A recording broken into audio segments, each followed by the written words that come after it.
Live from New Delhi, you're watching DD India Live, India's voice to the world. I'm Amritpal Singh. Coming up in the next 30 minutes, Iran rules out direct talks with the United States to communicate solely through intermediaries. Revolutionary Guard demands end to US blockade to reopen strategic route of Hormuz. Typhoon Dolphin makes a landfall along China's eastern coast.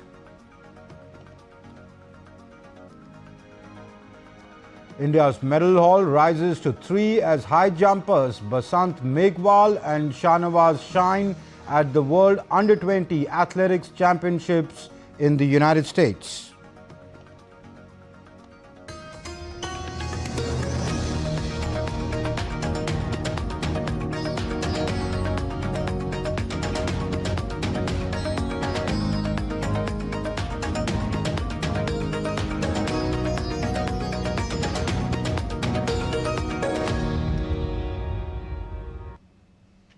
Iran has set preconditions for reopening the Strait of Hormuz, demanding compensation for war damages and other concessions, thereby complicating efforts to restore traffic through the vital waterway. Foreign Minister Abbas Araghchi stated that talks with Oman on a temporary shipping route were approaching the final stages, yet reopening remained subject to additional conditions, including US compensation to Iran. The talks are about a temporary route. We are almost very close to the result. Determining this route by Iran and Oman does not necessarily mean the reopening of the Strait of Hormuz. This is dependent on other factors. The violations of the Memorandum of Understanding by America should be compensated. The current situation, I should say clearly, is the result of violating the Memorandum of Understanding by America.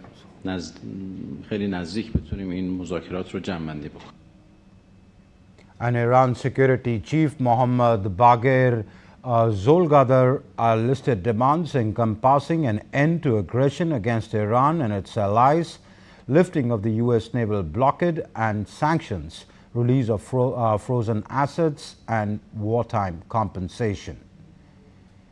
While Oman's foreign ministry described the negotiations as proceeding in a positive and constructive atmosphere and urged restraint to protect progress. Early on Friday, a US official reported progress in talks between Iran and Oman that could soon see the reopening of the Strait of Hormuz.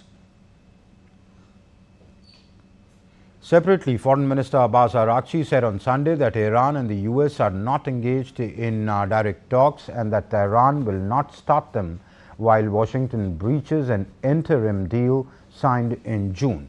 He added that messages are being exchanged through intermediaries.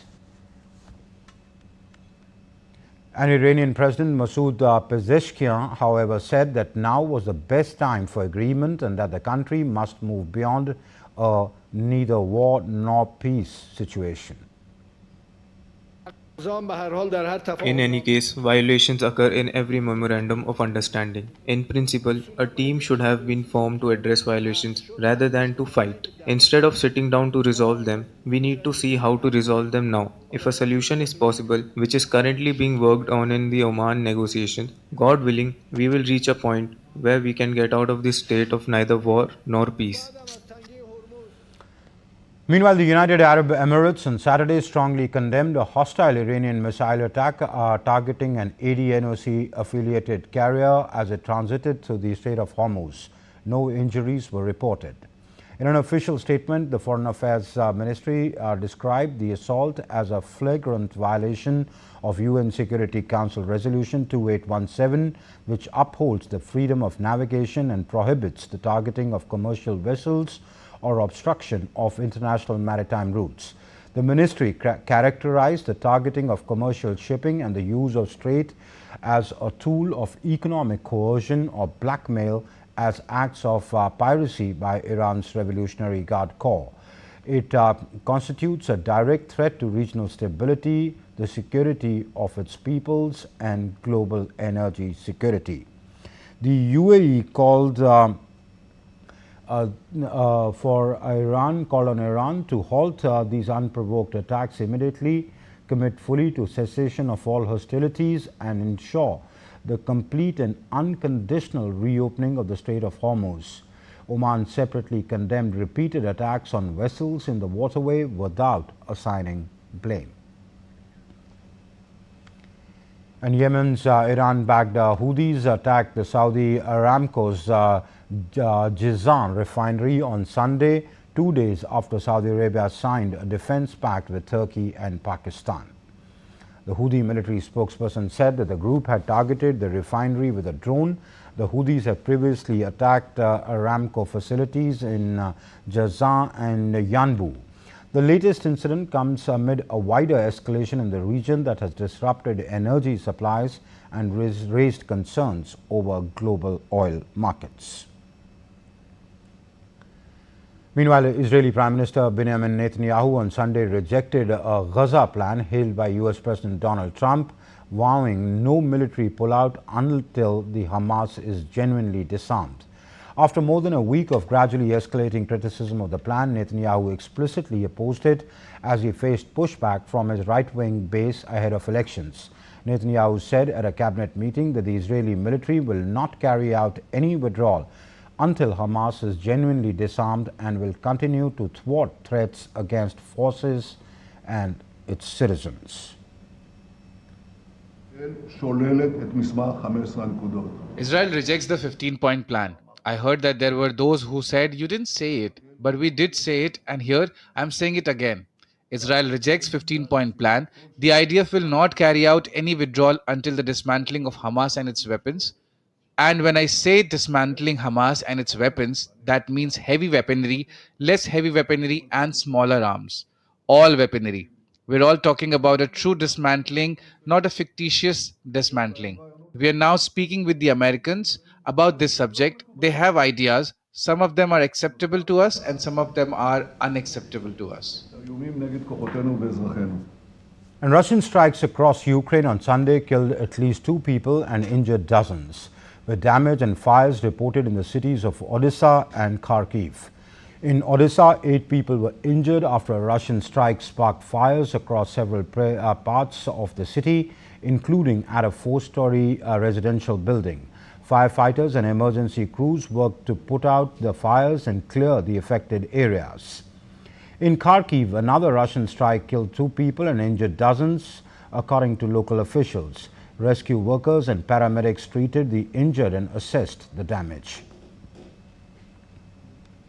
Meanwhile, 3 people were killed and 25 injured in a Ukrainian overnight drone attack on the Russian city of Belgorod. That's what local authorities said on Sunday. The attack sparked fires in 2 apartment buildings in Belgorod, which were later extinguished by emergency services. A large number of residential and non-residential buildings were also damaged. On to weather updates now. Typhoon Dolphin has made landfall in China's eastern Zhejiang province, bringing torrential rain and powerful winds. The National Meteorological Center said that the storm made landfall in Wuhan with sustained winds of up to 162 kilometers per hour.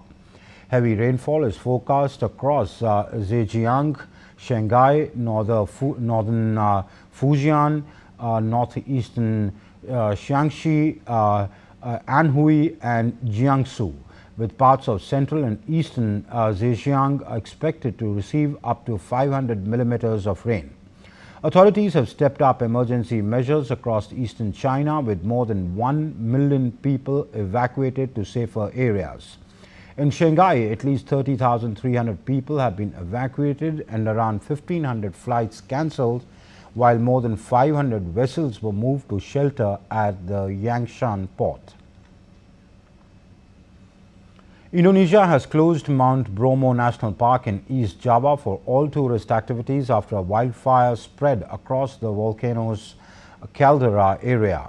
The closure came into effect on Saturday evening for an indefinite period to ensure the safety of visitors, staff and nearby residents.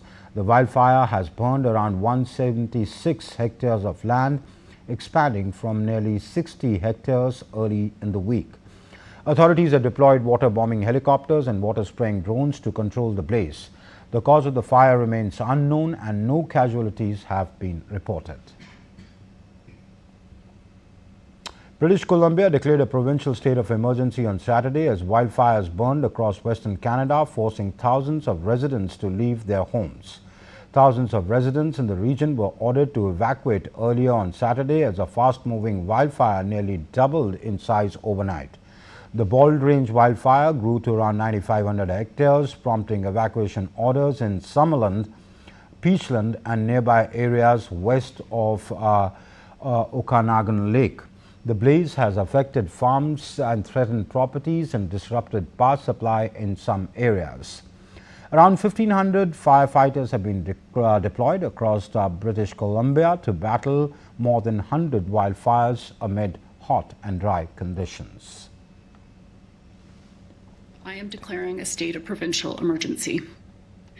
With the large evacuation that we saw overnight and how quickly the wildfire situation is evolving in the Okanagan and also around the province, we know that we need the tools of a provincial state of emergency at the ready in case we need to enact those specific powers at a moment's notice. Right now, there are no travel restrictions in place, but at this time, we're asking everyone to avoid travel to Summerland and affected communities. In another update, a wildfire broke out in Tignail, a mountainous area on the western shore of Italy's Lake Garda. The conditions prompted the evacuation of around 200 people as a precaution. Firefighters, supported by two Canadian water-bombing aircraft, forest police and civil protection volunteers worked through the night to control the blaze. Operations continued on Saturday as teams focused on containing the fire and protecting nearby homes.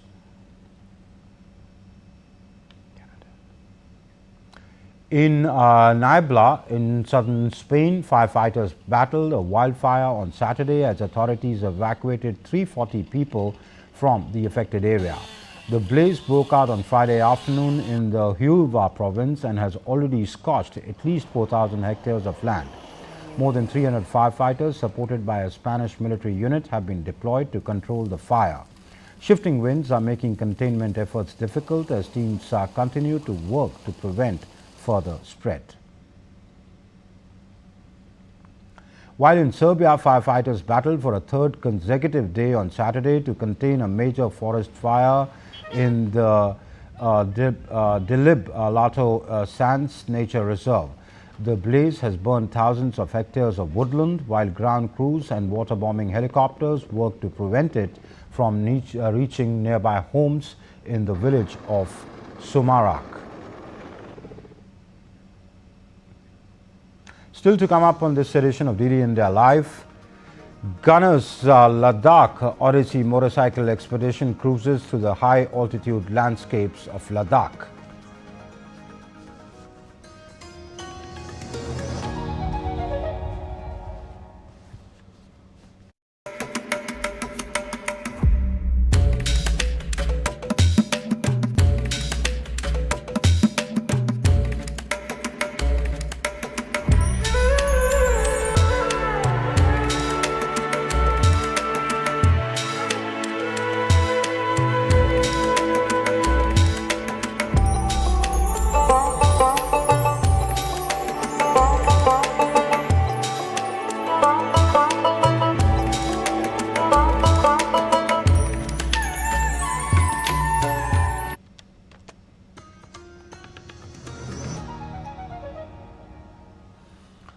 You're watching DD India Live. I'm Amritpal Singh. Vice President C.P. Radhakrishnan launched the Har Ghar Tiranga campaign from Andaman and Nicobar Islands by hoisting the national flag at Flag Point in Sri Vijayapuram. The Vice President recalled that Mahatma Gandhi's clarion call of do or die on August 8, 1942 awakened millions of Indians and gave a decisive impetus to the freedom struggle. He also highlighted the unique place of islands in the history of the tricolour, recalling that Netaji Subhash Chandra Bose hoisted the Indian national flag here on December 30th, 1943, marking a landmark moment in India's freedom struggle. Vice President C.P. Radhakrishnan also visited the Netaji Subhash Chandra Bose Island in the archipelago. He toured the historic places, including the building where Netaji Subhash Chandra Bose stayed during his historic visit to the islands in December 1943. He also visited the church, troops barrack, gunpoint area and Smritika Museum, where he was briefed on the island's rich history and proposed plans for its future development. Prime Minister Narendra Modi, in a social media post on X, gave the clarion call to citizens to participate enthusiastically in the Har Ghar Tiranga movement and renew collective resolve towards building a Viksit Bharat. Prime Minister expressed happiness that this year's efforts are dedicated to Vande Mataram, and that too at a time when we are marking its 150th anniversary.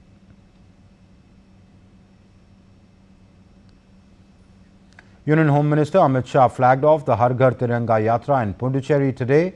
Thousands of youths from different parts of Puducherry took part in the Yatra in a display of India's patriotic fervour among the new generation. Across the country, various programs are being organized under the Har Ghar Tiranga campaign. In Itanagar in Arunachal Pradesh, Governor Lieutenant General K.T. Parnaik, the Chief Minister Pema Khandu and Deputy Chief Minister Chauna May launched the statewide Har Ghar Tiranga campaign from the Golden Jubilee State Banquet Hall in Niti Vihar.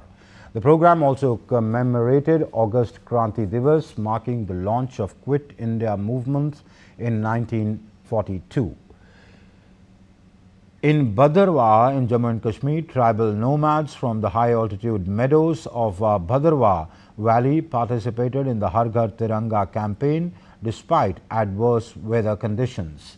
Dozens of tribal families trekked several kilometers from areas including Bachdhar, Fuklan, Lalupani, Gantak, Kenthi and Google Valley Phati to reach the Jai Ghati, located at a height of 7,850 feet, carrying the tricolour. In Doda, Jammu and Kashmir, the Har Ghar Tiranga campaign and the commemoration of 150 years of Vande Mataram were launched. The program was held with the participation of Deputy Commissioner Doda, Krishan Lal, marking the district's participation in the nationwide campaign and the commemoration. In Chhatarpur, Madhya Pradesh, the 11th Tiranga-themed Kanwad Yatra was taken out with thousands of Kanwadias participating. The Yatra combined with traditional pilgrimage with the Tiranga theme ahead of the Independence Day, highlighting patriotism and national unity. The event also conveyed messages of social harmony and positive contribution to society. In August 1942, amid World War II, India launched the Quit India movement. Mahatma Gandhi's do or die call ignited mass resistance. Hartals, parallel governments and underground efforts shook British rule, proving the empire could no longer hold India without consent.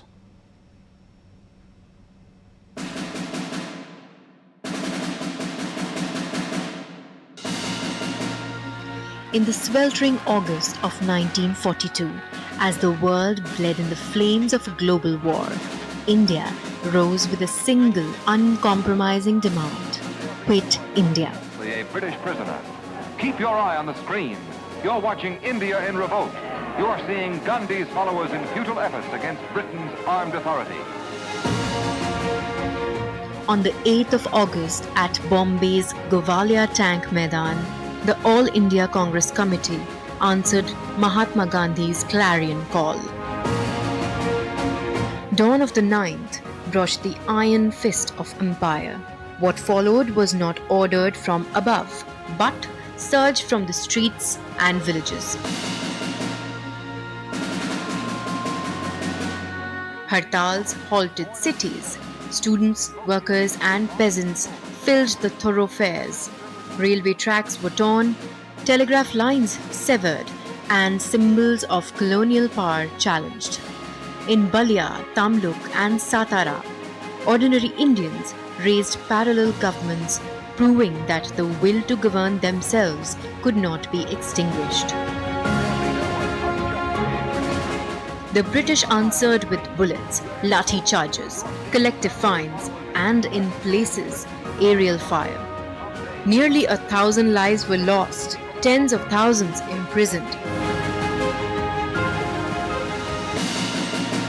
The Quit India movement did not win freedom in 1942, but it tore away the last pretense that India could be ruled without her consent. It radicalized a generation, united classes and regions, and left the British with an unanswerable truth. The age of empire in India was drawing to its close. 84 years later, the echo remains. Quit India was not merely a demand of that hour. It was the final, resolute affirmation that free people will never again accept the chains of another's will. Antara Sinha for DD India. Remembering all those who participated in the historic Quit India movement, Prime Minister Modi paid tribute to their courage and determination in India's freedom struggle.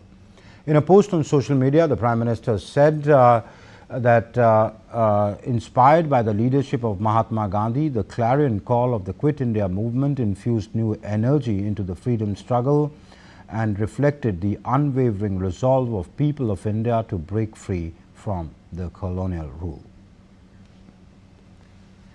The Garas Ladakh Odyssey motorcycle expedition reached the Siachen War Memorial as part of its challenging journey through the high-altitude landscapes of Ladakh. Organized by Tiranga Mountain Trails, it was flagged off by Brigadier Sarit Prakash, who is the Deputy General Officer commanding of the 8th Mountain Division, from the Kargil War Memorial in Dras. The expedition commemorates India's victory in the Kargil War and celebrates the bicentenary of the Artillery Regiment. After paying tribute to the heroes of the Kargil War, the riders embarked on the opening leg from Dras to Zorawar Fort in Leh, reaffirming the Artillery Regiment's enduring spirit of valor, resilience and service to the nation. Basant Kumar Meghwal became the first Indian to win a high jump medal at the World Athletics Under-20 Championships in the United States. The 19-year-old cleared a personal best of 2.21 meters to win the silver in the men's high jump, while Shahnawaz Khan added a bronze in the long jump as India secured 2 medals on a memorable day. Algeria's Younes Ayouchi won the gold, while Great Britain's Otis Poole took the bronze. Earlier, Ashish Yadav won silver in the men's javelin throw. He became only the second Indian after Neeraj Chopra to win a silver medal in the javelin event. The High Commission of India and the Seychelles Chess Federation organized a 2-day rapid chess tournament to mark the 80th Independence Day celebrations. The first day commenced with an inaugural session led by Barry Faw, the Minister of Foreign Affairs and the Diaspora and the High Commissioner. Day 1 of the tournament included competitions in the under-12 and under-18 categories. The tournament continues on Sunday with the open category.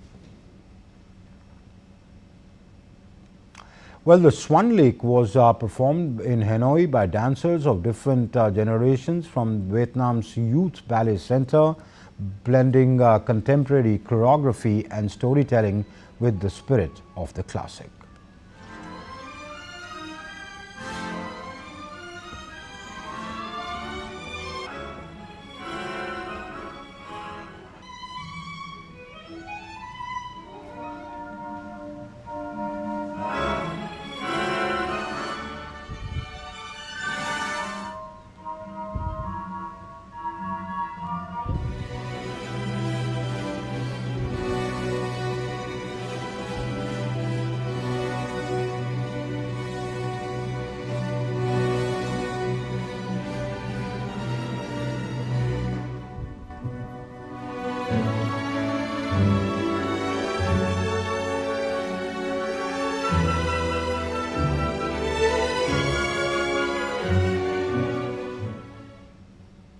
That's all for this edition of DD India Live, but do let us know your thoughts on the news of the day. For those on the go, you can get all the latest news and updates from India and across the world on DD India's mobile app. The app is available both on Android and iOS platforms. Scan the QR codes you see on your screen to download now. We'll be back with more news as it breaks here on DD India. I'm Amritpal Singh. From my entire team here in Delhi, thank you for watching DD India Live.